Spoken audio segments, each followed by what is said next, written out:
It's just finally gotten to this point in my life when I'm mentally capable of telling my story. I can no longer hide who I am from anybody.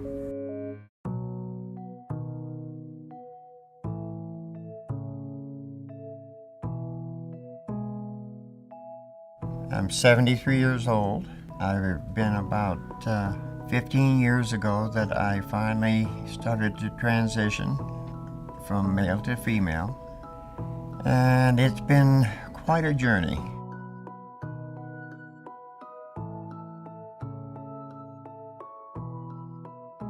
I was about 5 years old. I knew that I wanted to wear dresses like the other little girls in the neighborhood. I liked playing cowboys and Indians, but I always wanted to be the girl, the heroine. The summer when I was 9 years old, my cousin Patsy had to stay with us for a couple of months. She and I got to playing dress up. She had a whole bunch of really cute skirts and dresses. She had one that I just adored. It was a sundress with little spaghetti straps and pale yellow, and had little daisies, all white flowers around the hem. When she got ready to go home, she gave it to me. So even after she was gone, when I was by myself, I could put it on and be myself. One afternoon, I had the dress on and was walking around the house, and my father got home 3.5 hours earlier than normal because he had gotten drunk on the job and they sent him home.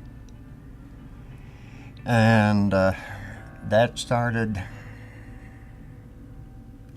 almost 10 years, just short of 10 years of mental, physical, and sexual abuse at his hands. He was going to teach me a lesson about what a woman had to go through and what she had to do to please her man. By the time I was old enough to make my father leave me alone, I had pretty much gone into hiding as far as Gaby went. Every time I would start to feel like she was coming out, I would try and see how much of a super masculine thing I could get into.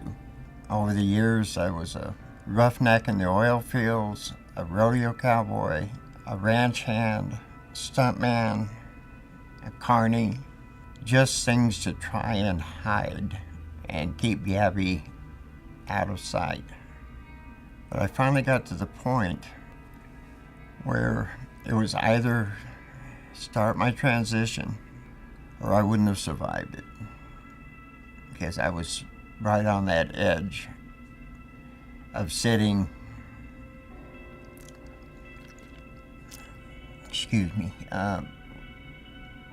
with a gun,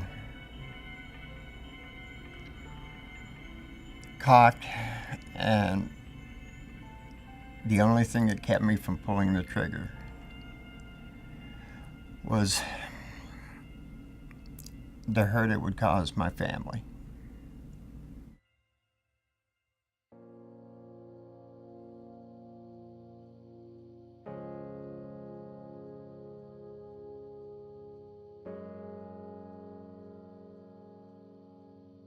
I have COPD. I am losing weight all the time. My wife and I both have had to start taking quite a few medications. Between the two of us, it runs to several $100s a month. And when you're surviving on Social Security alone, there's not much left over to do much of anything. We're right on the edge of not being able to keep our home. I have started getting assistance with food because our food budget has been down to around $100, $110 a month, sometimes lower than that. If it wasn't for being able to get help with food, we wouldn't be eating. It's been a lifesaver for us. Everybody there has been wonderfully accepting. They're just really good people. I talked to so many like that that if it weren't for either the Oregon Food Bank or one of the other groups that has food available, they wouldn't be eating. And in this country, in this day and age, for people to go hungry, to me, is nothing short of criminal.